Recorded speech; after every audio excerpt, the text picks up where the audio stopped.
সুপ্রিয় দর্শক, সবাইকে স্বাগত জানাচ্ছি প্ল্যানেটারি হেলথ একাডেমির সুরক্ষায় প্রতিদিন অনুষ্ঠানে। আপনাদের সঙ্গে রয়েছি আমি ডাক্তার অমিতা হাসান। আমরা জানি যে আসলে বর্তমানে বাংলাদেশে সংস্কার প্রক্রিয়া চলছে বিভিন্ন সেক্টরে, বিভিন্ন খাতে, এবং সেক্ষেত্রে স্বাস্থ্য খাতও কিন্তু পিছিয়ে নেই।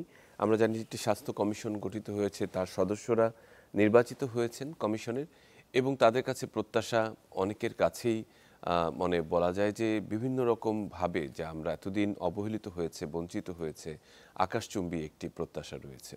আমরা চাই যে নতুন এই বাংলাদেশে স্বাস্থ্য বিষয়টি সর্বাধিক গুরুত্ব নিয়ে সামনে আসুক। এবং এই স্বাস্থ্য সংস্কারের ক্ষেত্রে আরেকটি গুরুত্বপূর্ণ বিষয় রয়েছে যে সামাজিক যে নির্ণায়কগুলো রয়েছে সেই নির্ণায়কগুলো আসলে কতখানি গুরুত্ব পাচ্ছে। বিশেষ করে একেবারেই সরাসরি চিকিৎসার সঙ্গে যুক্ত যে বিষয়গুলো রয়েছে তার বাইরেও কিন্তু অনেকগুলো বিষয় যুক্ত রয়েছে। সে একটি মানুষ তার অর্থনৈতিক যে সমৃদ্ধতা, তার যে বিহেভিয়ার, তার যে খাদ্য তালিকা এবং একই সঙ্গে সামাজিক যে ওঠা বসার সব কিছু কিন্তু এর সাথে সম্পৃক্ত। এই বিষয়টি নিয়ে আমরা কথা বলতে চাই, এবং একই সঙ্গে যারা এই অকুপেশনাল হেলথ বা হেলথ হ্যাজার্ড নিয়ে যারা বিভিন্ন রকমভাবে কাজ করছেন তাদের বিষয়টিও কিন্তু আসলে গুরুত্ব পায় এই নির্ণায়কের ক্ষেত্রে। এই সবগুলো বিষয় নিয়ে আমরা কথা বলতে চাই, এবং কথা বলার জন্য আমাদের সঙ্গে স্টুডিওতে উপস্থিত রয়েছেন ডক্টর হাসনাত এম আলমগীর, জনস্বাস্থ্য কর্মী, অধ্যাপক ও পরিচালক, research and wing training, south east university, Dhaka. আপনাকে স্বাগত ডক্টর হাসনাত এম আলমগীর। আসসালামু আলাইকুম, গুড মর্নিং। আমরা আসলে সত্যিকার অর্থেই যে বিষয়টি নিয়ে কথা বলতে যাচ্ছিলাম, যে বিষয়টি আসলে অন্তরালে রয়ে যায়, অনেক সময় সামনে আসে না, যে আসলে সামাজিক নির্ণায়ক যে সোশ্যাল ডিটারমিনেন্টস যে রয়েছে একটি স্বাস্থ্য খাতের সাথে যুক্ত বা স্বাস্থ্যের সমৃদ্ধির সাথে যুক্ত, এই বিষয়টি নিয়ে আমরা আসলে কথা বলতে চাই আপনার সাথে। আসলে সোশ্যাল ডিটারমিনেন্টস বা সামাজিক নির্ণায়ক আসলে কোনগুলোকে বিবেচনা করেন? Thank you. আমি ধন্যবাদ জানাই আমাকে আমন্ত্রণ করার জন্য। তো হেলথ কমিশনের কথাই না হয় আমরা তাহলে একটু পরে আসি। আমি জনস্বাস্থ্য কর্মী হিসাবে আমরা মনে করি যে আমাদের বাংলাদেশের ডিসকাশনগুলো মূলত হেলথ কেয়ার সার্ভিস কেন্দ্রিক হয়। জি। তো হেলথ কেয়ার সার্ভিসটা যখন আমাদের লাগে তখন আমরা অলরেডি অসুস্থ। তো অসুস্থ হওয়ার পরে আমরা হেলথ সার্ভিস নিতে যাই। অসুস্থ হওয়ার আগে আপস্ট্রিমে আমাদের ইন্টারভেনশন বা এখন পর্যন্ত যতটুকু দেখা যায়, শোনা যায়, এই আপস্ট্রিমে যেন মানুষ অসুস্থ না হয়, এখানে আমাদের ইন্টারভেনশনগুলো অনেক কম। তো আমরা পাবলিক হেলথে ওই যে সোশ্যাল যে ইস্যুগুলো বা ইকোনমিক যে ইস্যুগুলো মানুষের হেলথকে ডিটারমাইন করে, ওইটাকে মোটামুটি হাইলাইট করতে চাই যে একটা মানুষ অসুস্থ হওয়াটাই যদি ঠেকানো যেত তাহলে হেলথ সার্ভিসের উপরে এতটা লোড, এতটা প্রেশার হয়তো পড়তো না। তো সোশ্যাল ডিটারমিনেন্ট বলতে আমরা যেটা বুঝি যে একটা মানুষ কোথায় থাকে, কোন পেশায় সে জড়িত, তার ইনকাম কেমন, তার পেশা কি, এই যে কোন নেইবারহুডে এসে থাকে, তার এক্সারসাইজ করার সুযোগ আছে কিনা, সে ভালো খাবার পায় কিনা। তো এই জিনিসগুলো অনেক সময় আপনার ঠিকমতো টেক কেয়ার করতে পারলে, অ্যাটেনশন দিলে, অ্যাওয়ারনেস বিল্ড করতে পারলে, হেলথ প্রমোশন অ্যাক্টিভিটি করলে, আমার মনে হয় যে হেলথ সার্ভিসের উপরে কোনো কিছু হলেই যে আমরা হেলথ সার্ভিসে দৌড়াই যাচ্ছি এবং হেলথ ফ্যাসিলিটিগুলো বাংলাদেশে এত ওভার ক্রাউডেড, এটা একটু হলেও কমানো যেত। জি, মানে মূলত আসলে বলছেন যে অনেকটা প্রিভেন্টিভ হেলথের কথাই আপনি বলছেন, যে যদি এটিকে প্রতিরোধ করা যায় তাহলে প্রতিকারের বিষয়টির উপরও চাপটা কিন্তু কমে আসে। যে একেবারে সরাসরি আমরা আমাদের যে বর্তমানে যে হেলথ সিস্টেমটি রয়েছে তাতে দেখা যাচ্ছে যে অনেকটা প্রতিকারমূলক, যে আমি অসুস্থ হচ্ছি সেই সঙ্গে ডাক্তারের কাছে যাচ্ছি, কিন্তু তার আগের যে একটি প্রিপারেশন রয়েছে যাতে আমি অসুস্থ না হই সেই জায়গাটা কিন্তু একেবারেই অবহেলিত। আমি একটা ছোট এক্সাম্পল দিয়ে বলতে পারি। ধরেন ঢাকার হসপিটালগুলোতে নিশ্চয়ই প্রচুর অ্যাজমার পেশেন্ট যায়। এখন অ্যাজমার একটা বড় ট্রিগার হচ্ছে ধরেন এয়ার পলিউশন। তো এয়ার পলিউশনটাকে যদি আমরা কন্ট্রোল করতে পারতাম, প্রায় পেপারে দেখি যে ঢাকার এয়ার কোয়ালিটি আজকে সর্বোচ্চ পৃথিবীর সর্বনিম্ন। তো এই ইন্টারভেনশনগুলোতে কেন যেন আমরা খুব বেশি অ্যাটেনশন দিই না। একটা হয়তো কারণ হতে পারে যে এগুলো হেলথ মিনিস্ট্রির আন্ডারের বাইরে। তো এই সোশ্যাল ডিটারমিনেন্টগুলোতে আপনার মিনিস্ট্রি অফ সোশ্যাল ওয়েলফেয়ার আসবে, তারপরে এনভায়রনমেন্ট মিনিস্ট্রি আসবে। তো এখানে আমার মনে হয় একটা কোঅর্ডিনেশনের অভাব আছে অথবা আন্ডারস্ট্যান্ডিংয়ের অভাব আছে যে অন্য মিনিস্ট্রিগুলোও এডুকেশন, তারপরে ইভেন আমি মনে করি যে মিনিস্ট্রি অফ লেবার, তারা তো এই ফর্মাল সেক্টরে অন্তত বা ইনফর্মাল সেক্টরে যে লক্ষ লক্ষ শ্রমিক কাজ করে, তো আরও অনেকগুলো স্টেক হোল্ডার হেলথের আসলে আছে, যেটা আমার ধারণা আমরা এখনো বুঝতেও পারি না বা কোঅর্ডিনেশন হয় না। তো আসলে মানে সাম্প্রতিক উদাহরণটি যদি আমরা দেখতে চাই যে ডেঙ্গুর যে আউটব্রেকটি হচ্ছে, সেখানেও কিন্তু একটি কোঅর্ডিনেশনের দরকার ছিল, যে এটি কি শুধুমাত্র স্বাস্থ্য সেক্টরের প্রবলেম না হিসেবে বিবেচনা করে এটিকে যদি মশক নিধনের একটি পরিকল্পিত মাধ্যম হিসেবে ব্যবহার করা যেত যে অন্যান্য সেক্টরগুলোকে, তাহলে কিন্তু এই জায়গাটিতে পৌঁছাতে হতো না আপনি যে জায়গাটিতে বলতে চাচ্ছেন। আমি আসলে আপনার হেলথ ডিটারমিনেন্টসের বিষয়ে আসলে আরও কিছু কথা বলতে চাই, যে এই যে সামাজিক নির্ণায়কগুলো, মানে এই স্বাস্থ্য এই সংস্কার কমিশন আমি জানি যে গঠিত হয়েছে, আপনিও জানেন, যে তাদের কাছে আসলে প্রত্যাশাটি কি আপনাদের, যে স্বাস্থ্য নির্ণায়কের উন্নয়নের ক্ষেত্রে বা এটিকে যুক্ত করার ক্ষেত্রে কি কি ধরনের প্রস্তাব আপনি আসলে চিন্তা করছেন? আচ্ছা, হ্যাঁ, আশার তো শেষ নেই। তো ইন্টারিম গভর্নমেন্টকে আমি ধন্যবাদ দিই যে তারা এই অত্যন্ত গুরুত্বপূর্ণ একটা কমিশন তারা ফর্ম করেছেন, কারণ একটা জাতির কি বলবো প্রোডাক্টিভিটি, আউটপুট এর অনেকটাই ডিটারমাইন করে যে সে কতখানি হেলদি। এখন আমরা জাতিকে যদি হেলদি না করতে পারি, তাহলে এই জনসংখ্যার কাছ থেকে আমরা খুব বেশি ইকোনমিক আউটপুট না পাওয়াটাই স্বাভাবিক।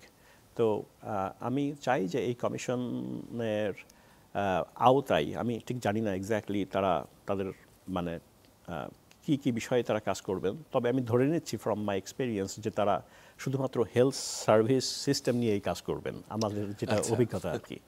তো আমি খুবই চাইব যে এই কমিশন এই হেলথ সার্ভিস, হেলথ সেক্টরের বাইরেও যে অন্যান্য হেলথ ডিটারমিনেন্টগুলো আছে সেটা তাদের কগনিজেন্সে নেবেন এবং অন্যান্য স্টেক হোল্ডারদের সাথেও কথাবার্তা বলবেন। যেমন ধরেন সিটি কর্পোরেশনের সাথে কথাবার্তা বললেন তারা, কোথায় পার্ক করা যায়, কোথায় ভালো স্কুল করা যায়, নেইবারহুডের সেফটি কীভাবে এনশিওর করা যায়। তো এই জিনিসগুলো আমি জানি এই কমিশনটা খুব সম্ভবত, আমার যদি ভুল না হয়ে থাকে, ডাক্তার কেন্দ্রিক। তো এটাও আরেকটা জিনিস মিন করে যে বাংলাদেশের আমরা চিকিৎসকদের বাইরেও যে অন্যান্য আরও স্টেক হোল্ডার থাকতে পারেন বা এক্সপার্ট থাকতে পারেন। যেমন একটা এক্সাম্পল দিই, যদিও এটা অপ্রাসঙ্গিক, আমি দেখলাম যে ফার্মাসিউটিক্যাল সেক্টরের কাউকে এই কমিশনে নেওয়া হয়নি। তো ফার্মাসিউটিক্যাল সেক্টর কিন্তু বড় একটা প্লেয়ার, এবং আমরা বারবার বলি আউট অফ পকেট এক্সপেন্স বেশি, এবং এটার জন্য নাকি ওষুধের পিছনেই নাকি একটা বড় খরচ চাই। অথচ এই কমিশনে আমি অন্তত দেখিনি যে কোনো ফার্মাসিস্ট বা ফার্মাসিউটিক্যাল সেক্টরের কাউকেই রাখা হয়েছে। তো আচ্ছা, রাখা হয়নি ঠিক আছে, কিন্তু কমিশন যখন অন্তত কনসালটেশনগুলো করবেন তখন যেন এই বড় বড়, যেমন নার্সিংয়ের কাউকেই রাখা হয় নাই। তো এরাও তো বড় প্লেয়ার আপনার হেলথ, তারপরে হেলথ ইকোনমিস্টকেও আমি দেখলাম না। তো যাই হোক, আমি প্রসঙ্গে ফিরে যাই। তো আমি চাই যে এই কমিশনটা বিয়ন্ড দ্য বক্স একটু চিন্তাভাবনা করবেন এবং ব্রড ডিটারমিনেন্টগুলো, এবং কেন এটা হেলথটা কেন ইম্পর্ট্যান্ট, হেলথে আমাদের কেন বাজেট বাড়ানো উচিত, জিডিপির একটা বড় অংশ কেন খরচ করা উচিত, এই ব্যাপারগুলোতেও একটু গাইডেন্স দেবেন, পলিসি তৈরি করবেন। মানে শুধুমাত্র যে এই সাময়িক সংকট কাটানোর জন্য সমাধান নয়, একটি ভবিষ্যৎ বাংলাদেশের জন্য একটি মানে বলবো যে সম্পূর্ণ বা সম্পৃক্ত স্বাস্থ্য ব্যবস্থা গড়ে তোলার জন্য একটি রোডম্যাপ তারা ওনারা দেবেন, এটি আসলে মূলত প্রত্যাশা। আমরা যদি আসলে একটু ঘুরে আসি যে বাইরের যে দেশের হেলথ সিস্টেমগুলোকে আমরা উদাহরণ হিসেবে বা এক্সাম্পল হিসেবে নিয়ে আসি, যে ওখানে গেলে স্বাস্থ্য সুরক্ষাটি রয়েছে, আমরা ওরকমটি চাই। অনেকে দেখা যাচ্ছে যে শুধু স্বাস্থ্য হেলথ সেক্টরের সুরক্ষার জন্য অনেকে মাইগ্রেশন করে চলে যাচ্ছে কোনো দেশে, যে আমি ওখানে সঠিক স্বাস্থ্য সেবাটি পাবো। তো সেরকম জায়গাটিতে আসলে আমাদের চিহ্নিত জায়গাটি কোনগুলো যেখানে আসলে আমরা পিছিয়ে আছি? আমি কেন যেন আমার মনে হয় যে আমরা আমলাতন্ত্রটাকে আর বড় না করি। আমি অনেক আলোচনাতেই দেখি যে আমাদের এরকম অথরিটি করতে হবে, আরও কমিশন করতে হবে, আরও হসপিটাল বিল্ড করতে হবে। আমি এটার বিপক্ষে। আমার মনে হয় যে আমাদের ইনফ্রাস্ট্রাকচার যাই আছে, ফ্যাসিলিটিস যাই আছে, হ্যাঁ হয়তো কিছু পকেটস আছে বিভিন্ন জায়গায়, যেমন ধরেন চরাঞ্চলে হয়তো নাই, হিল ট্র্যাক্টসে হয়তো নাই, এরকম কিছু পকেট ছাড়া অন্তত রুরাল সেটিংসে যেই পরিমাণ ফ্যাসিলিটি আমাদের অলরেডি বিল্ড আছে, আমার মনে হয় আমরা আমাদের ফোকাসটা করি যে এগুলোকেই আমরা কিভাবে ইফেক্টিভলি চালাই, efficiency of health service delivery বাড়াই। তো আমি চাইবো যেন এই কমিশন আরও নতুন নতুন হসপিটাল, নতুন ফ্যাসিলিটি, নতুন মডেল ট্রাই করবেন, ওই দিকে না যান। আমাদের এক্সিস্টিং ফ্যাসিলিটিসগুলো ঠিকমতো চলছে না, এটা তো আমরা সবাই জানি। তো এগুলোকেই কীভাবে এফিশিয়েন্ট, ইফেক্টিভ করা যায়। অনেক জায়গায় আমরা পেপারে দেখি যে হেলথ একটা ফ্যাসিলিটি তৈরি করা হয়েছে কিন্তু ওখানে ম্যান পাওয়ার নেওয়া হয় নাই, ওটা পড়ে আছে বছরের পর বছর। তো এক্সিস্টিং ফ্যাসিলিটিসগুলোকে আমরা ওইদিকে আমরা ফোকাস করি যে এগুলো আমরা ঠিকমতো চালাই। আবার এখানে সমস্যা আছে, রুরাল সেটিংসে আমাদের যেরকম স্ট্রাকচার আছে, ইনফ্রাস্ট্রাকচার আছে, আরবানে আমাদের গ্যাপ আছে। তো আরবান সেটিংসে কিছু করার সুযোগ আছে, কিন্তু একই সাথে আমি এটাও মনে করি যে সব কিছু সরকার করবে এরকম একটা মাইন্ডসেট আমাদের আছে। আমি মনে করি যে সব কিছু সরকার করবে না। সরকারের করতে গেলে ব্যুরোক্রেসিটা, আমলাতন্ত্রকে আরও বড় করতে হবে। আমাদের আমলাতন্ত্র অনেক বেশি বড় হয়ে গেছে, এবং এটা একটা বড় কারণ হয়তো যেটা ইনএফিশিয়েন্ট হয়ে গেছে। তো লিন অ্যান্ড থিন করার জন্য আমরা পাবলিক পার্টনারশিপে যেতে পারি, প্রাইভেট সেক্টরে যেতে পারি। বিভিন্ন রকম মডেলের কথা আমরা জানি বাংলাদেশে ট্রাই করা হয়েছে, যেমন ধরেন সূর্যের হাসি ক্লিনিক, আলো ক্লিনিক, তারপরে এই যে আরবান হেলথ সার্ভিস কিছু মডেল, জিপি মডেল। তো আমার মনে হয় যে আমরা যেটাকে ইংরেজিতে বলি রিইনভেন্ট দ্য হুইল না করে, বরং যে এই মডেলগুলো এক্সিস্ট করতেছে সেগুলোর আমরা একটু নাড়াচাড়া করি, গবেষণা করি, করে দেখি যে এখান থেকে কোনো মডেলকে আমরা এক্সপ্যান্ড করতে পারি কিনা। এবং প্রাইভেট সেক্টরে এটা তো সত্যি বাংলাদেশের মোটামুটি যারা সোশ্যালি কি বলবো একটু ভালো অবস্থায় আছেন তারা সরকারি সেবা নিচ্ছেন না। তো এটাই যদি রিয়েলিটি হয় তো আমরা প্রাইভেট সেক্টরকেই আরও অনেক কিছু ছেড়ে দিতে পারি।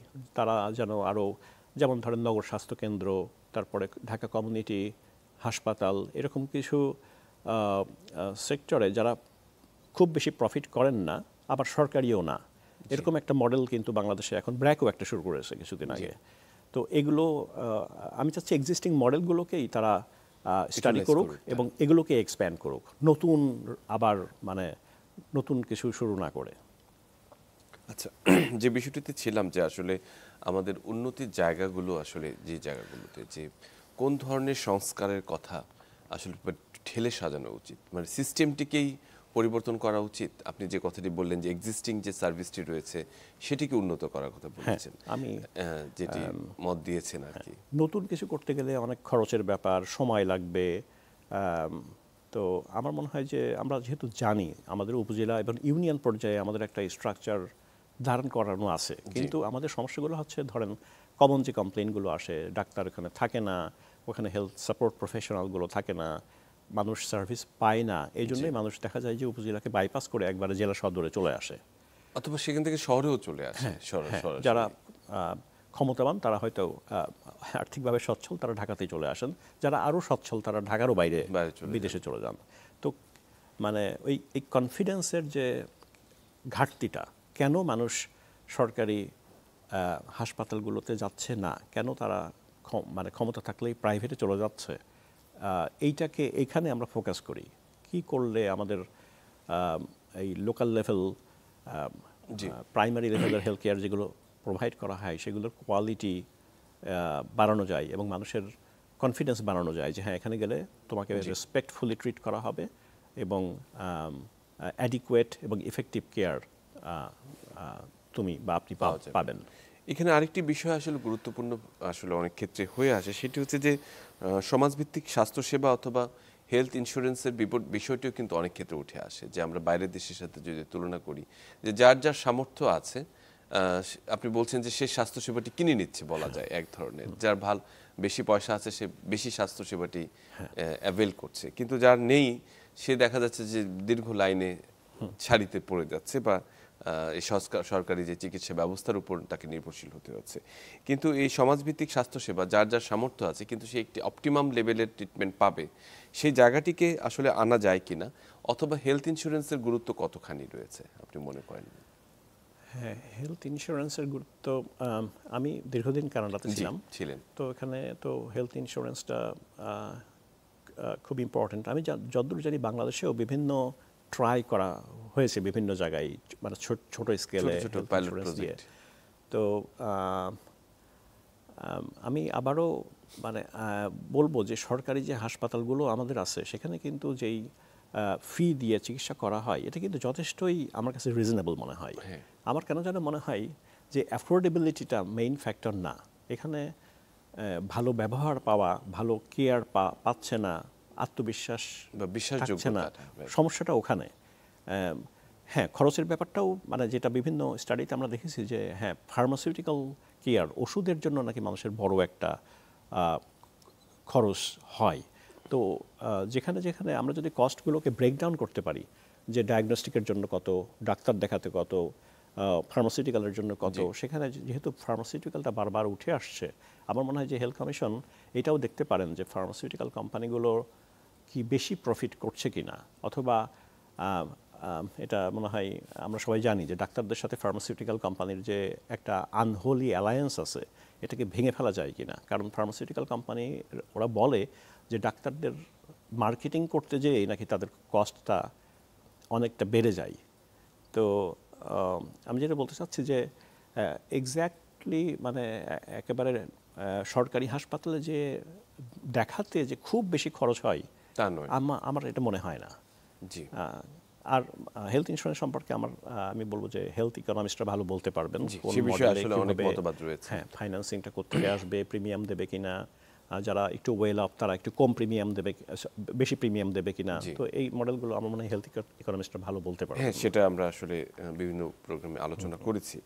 আপনার কাছে আরেকটি বিষয় আসলে আমরা খুব জানতে চাই, যে সেটি হচ্ছে যে মানে আপনি তো দীর্ঘদিন এই হেলথ ফিল্ডে কাজ করেছেন, বা রিসার্চের বিষয়টি নিয়ে আসলে আমরা অনেক দূর পিছিয়ে আছি। মানে এই যে স্বাধীনতার 53 বছর পরেও আমাদের মূল সমস্যাগুলো কোন জায়গায়, সেই জায়গাগুলোকে আমরা ধরতে পারছি, মানে অনেক ক্ষেত্রে ব্যর্থ হয়েছি, যে ঠিক এই জায়গাটাকে আমরা স্ট্রাইক করলে ভালো সুফল পাওয়া যাবে।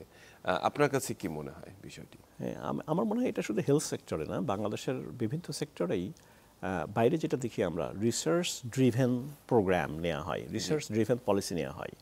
এখানে আসলে আমাদের ওইরকম সিস্টেম মনে হয় নাই। তো রিসার্চ এভিডেন্স না থাকার ফলে অনেকটা আমরা কমন সেন্স থেকে বা নিউজ পেপার রিপোর্ট থেকেই ডিসিশন নিয়ে নিই। যেমন ধরেন একটা এক্সাম্পল দিতে পারি আমি, বাংলাদেশের টার্সিয়ারি কেয়ার হসপিটালগুলোর যে লোকেশন, আমার তো মনে হয় টার্সিয়ারি কেয়ারগুলোর বেশিরভাগই সরকারি সেক্টরে ঢাকাতে, অথবা যখন যেখানে হেলথ মিনিস্টার ছিলেন বা প্রাইম মিনিস্টার ছিলেন হয়তো দু একটা ওখানে গেছে। কিন্তু আমরা কোনো অ্যাসেসমেন্ট করিনি যে হ্যাঁ কোন এলাকাতে আপনার এপিডেমিওলজিক্যাল অ্যানালাইসিস করে আমরা দেখতে পেলাম যে হ্যাঁ এই এলাকাতে এই রোগের প্রাদুর্ভাবটা বেশি, কাজেই ওই রিলেটেড যে হসপিটালগুলো ওই এলাকাতে হওয়া উচিত। এটা কিন্তু রিসার্চ থেকে বের হয়ে আসার কথা। তারপরে ধরেন ট্রাফিক ইনজুরি তো অনেক বেড়ে গেছে, ঠিক কোন কোন জায়গাতে আপনার ট্রাফিক ইনজুরিগুলো বেশি হয় সেই জায়গাগুলোতে, সেই হাইওয়ের পাশেই ট্রমা সেন্টারগুলো। তো এই রিসার্চটা মানে আমি এটা দুই পক্ষেরই ব্যর্থতা বলবো, যে পলিসি মেকাররা হয়তো বলবে যে আমাদের তো রিসার্চ করা হয় না, রিসার্চ এভিডেন্স নাই, আমাকে তো এই কমন সেন্স থেকেই এই ডিসিশনগুলো নিতে হবে। তো এখানে রিসার্চের ঘাটতি ব্যাপারও আছে, এভিডেন্সের ঘাটতি একটা আছে, আবার ডিসিশন মেকিংটাও অনেকটাই হুইমজিক্যালি নেওয়া হচ্ছে। তবে এর আল্ট আর্গুমেন্টও আছে যে হ্যাঁ বাংলাদেশে রিসার্চ কম করা হয়, কিন্তু আশেপাশে যে দেশগুলো আমাদের মতোই সোশিও ইকোনমিক ইন্ডিকেটর আমাদের মতোই, সেখানে কিন্তু মোটামুটি রিসার্চ হয়, সেখান থেকে আমরা বড় করতে পারতাম। যে ভিয়েতনামে এই মডেলটা কাজ করলো, ক্যাম্বোডিয়াতে এই মডেলটা কাজ করলো, আমি কিন্তু সেটাও দেখি না। যে আরেকটি এক্সাম্পলকে গ্রহণ করা একই সমসাময়িক সময়ে, সেটিও কিন্তু আসলে হয়ে ওঠে না। তার মানে রিসার্চ শুধু করেই না, আমরা রিসার্চ পড়িও না, যে রিসার্চ তো শুধু নিজেরই করতে হবে তা না, অন্যেরটাও তো পড়তে হবে, যে হ্যাঁ কোথায় কি হচ্ছে, কোথায় কোন মডেলটা কাজ করছে। যে রিসার্চের বিষয়টি আসলে আমাদের মতো অনেক সময় আমরা এটাকে বিলাসিতা মনে করি অনেক ক্ষেত্রে, যে আমরা এখানে ট্রিটমেন্ট করে সময় পাচ্ছি না, সেখানে রিসার্চ করার সময় কোথায়? বিশেষ করে যারা একেবারেই এই প্রফেশনটির সঙ্গে যুক্ত আছেন, কিন্তু এটিও প্রমাণিত যে রিসার্চের জায়গাটি ছাড়া কিন্তু আমরা এগোতে পারবো না। তো যারা হেলথ প্রফেশনাল সাথে যুক্ত রয়েছেন, বিশেষ করে ডাক্তাররা এবং অন্যান্য ফার্মাসিউটিক্যালস যারা যুক্ত রয়েছেন, তাদের রিসার্চের বিষয়টিকে আরও কীভাবে সম্পৃক্ত করা যায়, তাদেরকে ওরিয়েন্টেড করা যায়, এই বিষয়টিকে নিয়ে ভেবেছেন কখনো? হ্যাঁ, এটা একটা বড় ইস্যু যে আমাদের হেলথ কেয়ার প্রফেশনালরা, শুধু ডাক্তার না, doctor, pharmacist, nurse, dentist, in general যারা যুক্ত আছেন এর সাথে, রিসার্চটাকে এখানে খুব এক্সপেক্টেড অফ দেয়ার রেসপন্সিবিলিটিস ধরাই হয় না, তাদের পারফরমেন্সের সাথেও মনে হয় এটার সম্পর্ক নাই। তো আমি একটু আরেক দিকে চলে যাই যে ইউনিভার্সিটিগুলোর র্যাঙ্কিং নিয়ে এখন প্রচুর কথাবার্তা হয় বাংলাদেশে, কি কোত্থেকে কয়টা পাবলিকেশন হয়, কে র্যাঙ্কিংয়ে গেল, কিন্তু আমরা হসপিটালগুলোর পাবলিকেশনস নিয়ে, রিসার্চ নিয়ে একেবারেই কিছু বলি না। আচ্ছা, সরকারি সেক্টরের অনেক লিমিটেশনস আছে আমরা বুঝলাম, কিন্তু প্রাইভেট সেক্টরের যারা একেবারে উপরের দিকে, আমি নাম ধরেই বলি, এভার কেয়ার, ইউনাইটেড বা স্কোয়ার, এই হাসপাতালগুলো থেকেও এরা কিন্তু লিড দিতে পারতো। মানে এদের তো রিসোর্স, আমি ধরে নিচ্ছি রিসোর্সের অভাব নাই, তো এরা অন্তত এদের হেলথ কেয়ার প্রফেশনালদেরকে রিসার্চ করতে উদ্বুদ্ধ ও করে মানে একটা ট্রেন্ড সেট করতে পারতো। কিন্তু আমি যতদূর জানি ওখানেও আমাদের ডাক্তার সাহেবদেরকে রুগী দেখতে দেখতেই তাদের সময় কাটে। তো আমি হেলথ কমিশনের কাছে চাইবো যে রিসার্চটাকে যেন গুরুত্ব দেওয়া হয়, রিসার্চের বাজেটটা বাড়ানো হয় এবং রিসার্চটাকে ধরেন চিকিৎসকদের ক্যারিয়ারের একটা রিকুইজিট করে ফেলা হয়। এমন হতে পারে যে আমরা সব ডাক্তার হয়তো রিসার্চ করবেন না, কিন্তু রিসার্চ ট্র্যাকে কিছু ডাক্তারকে আমরা এনকারেজ করলাম যারা ধরেন বাইরে থেকে পড়াশোনা করেছে বা বাইরে পড়াশোনা করতে যাবে, যারা রিসার্চ করতে চায়, পাবলিশ করতে চায়, তাদের একটা আলাদা ট্র্যাক করা যায় কিনা, যে এরা হচ্ছে রিসার্চ ট্র্যাক ফিজিশিয়ানস, ওদের পারফরমেন্স, হ্যাঁ, তারা গ্র্যান্ট আনবে বাইরে থেকে। এই জিনিসটা আমার মনে হয় খুব জরুরি, কারণ রিসার্চ না করলে আপনি যেই কেয়ারটা প্রোভাইড করবেন সেটা সবসময় আপডেটেড হবে না। উনি যদি রিসার্চ না করেন বা কোথায় কি হচ্ছে না পড়েন, তো আমি জানি বিভিন্ন হাসপাতালে রাউন্ড হয়, প্ল্যান রাউন্ড হয়, রাউন্ডগুলো মোর ক্লিনিক্যাল ওরিয়েন্টেডই হয়, সেখানে রিসার্চ স্টাডি খুব বেশি শেয়ার করা হয় এরকম আমি শুনি না। তবে আমি তো পাবলিক হেলথে যেহেতু আমি সোশ্যাল ডিটারমিনেন্ট নিয়ে কাজ করি, আমার মনে হয় যে হসপিটালের ভিতরেও ডাক্তার বা হসপিটালের যারা কাজ করেন তারাও আপনার হসপিটালের process measures, outcome measures, effectiveness, translational research, এগুলো কিন্তু করতেই পারেন হসপিটালের ভিতরে পেশেন্ট ডাটা নিয়ে আউটকাম কেমন হলো। তো সমস্যা হচ্ছে যে এটা ম্যানেজমেন্ট থেকে এটাকে এমফ্যাসিস দিতে হবে যে হ্যাঁ, রিসার্চ যে করবেন বাইরে যেমন সেই ডাক্তারটাই সবচেয়ে নামজাদা, যিনি অনেক পাবলিকেশন করেন, অনেক রিসার্চ করেন। আমাদের এখানে হয়ে গেছে যে ডাক্তারের রুগী বেশি তাকেই আমরা সোসাইটিতে সবচেয়ে কি বলবো, তো এটা মানে স্ট্রাকচারাল সাপোর্ট দিতে হবে, মোটিভেশনও করতে হবে এবং এটা পারফরমেন্স এভালুয়েশনেরও একটা পার্ট করতে হবে, যেন সোসাইটিতে আপনার গবেষকদের গুরুত্বটা বাড়ে। এবং যখন গবেষণা থেকে আপনার পলিসি এবং প্রোগ্রামগুলো ডেরাইভ করবে, রিলেট করবে, তখন এমনিতেই আপনার আমার ধারণা যে রিসার্চটাকে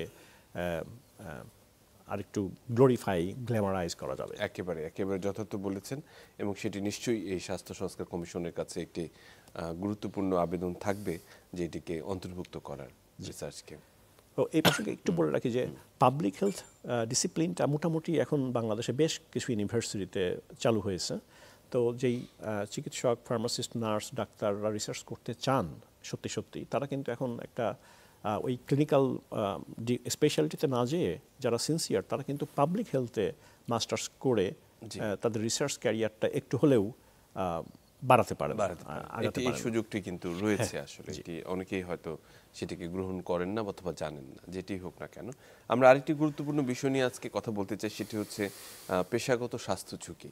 এই বিষয়টি নিয়ে আপনি বিভিন্ন সময় কাজ করেছেন এবং আপনার আমার মনে হয় গবেষণার একটি বিষয় ছিল যে অকুপেশনাল হেলথ নিয়ে কাজ করা।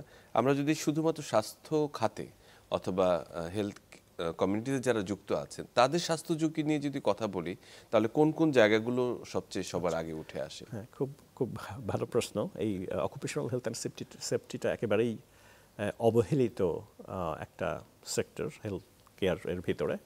আমরা অকুপেশনাল হেলথ অ্যান্ড সেফটি মানেই মনে করি যে গার্মেন্ট সেক্টর, ওরা পুড়ে মারা যাচ্ছে বা একটা বিল্ডিং ধসে পড়ছে, শিপ ব্রেকিং ওয়ার্কারদের কথা ভাবি। কিন্তু হেলথ কেয়ার ওয়ার্কার যারা হেলথ কেয়ার নিয়ে কাজ করে, তাদের যে পেশাগত স্বাস্থ্য সমস্যা বা ঝুঁকিগুলো, এটা নিয়ে একেবারেই আমার মনে হয় যে ডিসকাশন করা হয় না। তো হাসপাতালের ভিতরে যারা কাজ করেন তার বিভিন্ন রকমের পেশাগত ঝুঁকি থাকতে পারে। ফিজিক্যাল প্রবলেম হতে পারে, যেমন ধরেন বৃষ্টির দিনে হয়তো হাসপাতালের ফ্লোরটা ভেজা ছিল বা ওখানে স্লিপারি কোনো একটা জিনিস ছিল, ঠিকমতো কার্পেটিং ছিল না, ফল ইনজুরি হতে পারে। তারপরে আপনার নেডলটা হয়তো অটো রিট্র্যাক্টেবল ছিল না, জি। তো ইনজেকশন দেওয়ার সময় নেডল স্টিক ইনজুরি Needle হতে stick পারে। injury তারপরে common। স্প্ল্যাশ হতে পারে, শার্প ইনজুরি হতে পারে। মেডিকেল ওয়েস্টগুলো আমাদের ঠিকমতো ডিসপোজাল করা হয় না। আবার শুধু ডাক্তার নার্সদের কথা বললেই হবে না, যারা ধরেন হসপিটালের ক্লিনার, একটা নিডল যদি ঠিকমতো ডিসপোজ না করা হয়, তো ওই যারা বেড ক্লিন করে বা যারা ওয়াশরুম ক্লিন করে, ট্রাশ বিনটা ক্লিন করছে, ওই কি বলবো নিচের দিকের যে হসপিটাল কর্মী, সেও কিন্তু পোকড ইনজুরি হতে না, না, পারে, অবশ্যই, এটি যেহেতু তো- উপরের দিকে ওইটা ইরেসপন্সিবলি ডিসপোজ করা হয়েছে। তো এই বিভিন্ন রকমের আবার ভায়োলেন্সও হতে পারে নার্সদের বিরুদ্ধে, ইভেন ডাক্তারদের বিরুদ্ধেও। রুগীরা বিভিন্ন সময়ে জি। আউটবার্স্ট করেছে তাদের ভায়োলেন্স। তো আমার মনে হয় যে এখন এছাড়াও healthcare আরেকটি work- বিষয় বোধ রয়েছে, রেডিয়েশন জি, একটি জি। ঝুঁকি রয়েছে জি, যারা যারা বিভিন্ন এক্সরে করে hospital-এ বা যারা ক্যান্সার Cath lab-এ নিয়ে যারা কাজ কাজ করেন, করেন, right? তাদের এনাফ প্রোটেকশন দেওয়া হয় কিনা, যারা হরমোন নিয়ে কাজ করেন তাদের প্রোটেকশন দেওয়া হয় কিনা। তো এই ধরনের আপনার কেমিক্যাল জিনিসটা আমি বলিনি, ল্যাব টেকনিশিয়ান যারা, জি। তারা তো সারাদিন মনে হয় বিভিন্ন রকমের কেমিক্যাল হ্যান্ডলিং করতেছে। তো ফিজিক্যাল হ্যাজার্ড হতে পারে, কেমিক্যাল হ্যাজার্ড হতে পারে, বায়োলজিক্যাল হ্যাজার্ড হতে পারে। বায়োলজিক্যাল হ্যাজার্ড সম্পর্কে আমাদের একটু জ্ঞান বেড়েছে কোভিডের পরে, জি। কিন্তু এই যে অন্য যে আবার সাইকোসোশ্যাল হ্যাজার্ড হতে পারে। আমাদের এখানে ইন্টার্ন ডাক্তারদের বা অন্যান্য ডাক্তারদের যেই পরিমাণ খাটানো হয়, যত ঘন্টা খাটানো হয়, এটা অনেকগুলো স্টাডিতেই দেখা গেছে যে ডাক্তারদের ভুলগুলো বা ইনজুরিগুলো বেশি হয় একেবারে শিফটের শেষের দিকে। শেষের দিকে। তো এই বিভিন্ন স্বাস্থ্যকর্মীদের হেলথ অ্যান্ড সেফটিটা ইম্পর্ট্যান্ট এই জন্য যে আমি মনে করি যে পেশেন্ট হেলথ অ্যান্ড সেফটি আর এটা রিলেটেড। এখন আপনি নিজেই যদি প্রোটেক্টেড না থাকেন, আপনি যদি ইনসিকিউরিটিতে ভোগেন, আপনি যদি পেশাগত বিভিন্ন ঝুঁকিতে থাকেন, তাহলে আপনার যে কেয়ারটা ডেলিভার হবে সেটা যে অপটিমাল হবে এটা এনশিওর করা যায় না। আবার কিছু কিছু ঝুঁকিতে দুইজনই পড়ে। যেমন ধরেন এই যে আমি একটা সিম্পল এক্সাম্পল দিলাম যে ফ্লোরটা যদি স্লিপারি হয়, জি, সেটি- তাহলে ওখানে কিন্তু পেশেন্টও পড়বে, তার অ্যাটেন্ডেন্টও পড়বে, ডাক্তারও পড়বে। জি, সবার জন্য এটি ঝুঁকিপূর্ণ। জি।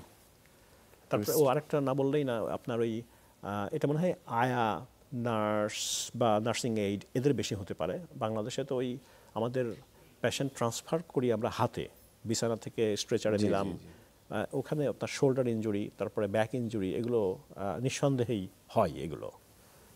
তো মানে এই যে মানে স্বাস্থ্য সেবা প্রদান করার ক্ষেত্রে এই যে পেশাগত যে ঝুঁকিগুলো রয়েছে সেটির প্রোটেকশনের জন্য কিন্তু আসলে আলাদা কোনো উইং অথবা কোনো অথরিটি বা এরকম কোনো কিছু আমরা অনেক ক্ষেত্রেই দেখি না, যে একটি বডি থাকা দরকার যারা এটাকে মেজার করবে, যারা পরিমাপ করবে। এবং একই সঙ্গে আমরা এটিও বলতে পারি যে ইনফেকশন কন্ট্রোল যে প্রোটোকলটি রয়েছে সেটিও কিন্তু অনেক ক্ষেত্রে আমরা অভাবটি দেখি। তো এই ক্ষেত্রেও আমি সরকারি হাসপাতালের তাই ধরে নিলাম অনেক ডেফিসিয়েন্সি আছে, কিন্তু প্রাইভেট হসপিটালগুলো এই ব্যাপারগুলোকে লিড দিতে পারতেন। যে তাদের যেখানে 4-5 হাজার হেলথ কেয়ার প্রফেশনালস কাজ করেন, সেখানে তাদের মানে তাদের occupational health and safety ensure করার জন্য, মনিটর করার জন্য সেফটি কমিটি থাকার কথা। এই মানে কোনো কারণে এদিকে অ্যাটেনশনটা যায়নি। এর জন্য আমি হেলথ কেয়ার প্রফেশনালদেরকেও দায়ী করব, যে তারাও এটাকে একটা ইস্যু হিসাবে ম্যানেজমেন্টের সাথে বা অথরিটির সাথে প্রেজেন্ট করতে পারেননি, যে হ্যাঁ আমাদের এটার জন্য একটা আলাদা উইং, ইনফেকশন কন্ট্রোল হোক, অকুপেশনাল হেলথ অ্যান্ড সেফটি হোক, আমাদের নিজেদের মানে এখানে কনসেপ্টটা হয়ে গেছে যে হেলথ কেয়ার প্রফেশনালরা নিজেদের জীবন যৌবন সব কিছু বিলায়ে দেবে পেশেন্টদের জন্য, but it doesn't have to be that way. আমরা তাদেরকেও প্রোটেক্ট করতে পারি এবং তাদের প্রোটেক্ট করলে পেশেন্টরাও বেনিফিটেড হবে। জি, অসংখ্য ধন্যবাদ আপনাকে যে আমরা দুটি গুরুত্বপূর্ণ বিষয় বিশেষ করে আমরা বলেছি যে সামাজিক নির্ণায়ক বা সোশ্যাল ডিটারমিনেন্টস, এই বিষয়টি নিয়ে আপনি কথা বলেছেন এবং সেটি স্বাস্থ্য সংস্কার কমিশনের যুক্ত হবার কথা বলেছেন। একই সঙ্গে যে পেশাগত স্বাস্থ্য ঝুঁকি নিয়ে আসলে অনেকগুলো গুরুত্বপূর্ণ তথ্য দিয়েছেন। নিশ্চয়ই পরবর্তীতে আপনার সাথে আবারও কথা হবে। আপনাকে অসংখ্য ধন্যবাদ। হ্যাঁ, তো আমি একটা একটা কথা শেষ করবো। আচ্ছা, বলে দিই যে আমি চাইবো যে হেলথ কমিশন, মানে আমি ব্যক্তিগতভাবে মনে করি যে তারা যেন রিসার্চটাকে গুরুত্ব দেন এবং হেলথ কেয়ার প্রফেশনালদের অকুপেশনাল হেলথ অ্যান্ড সেফটি ইস্যুটা নিয়েও যেন তারা একটু কাজ করেন।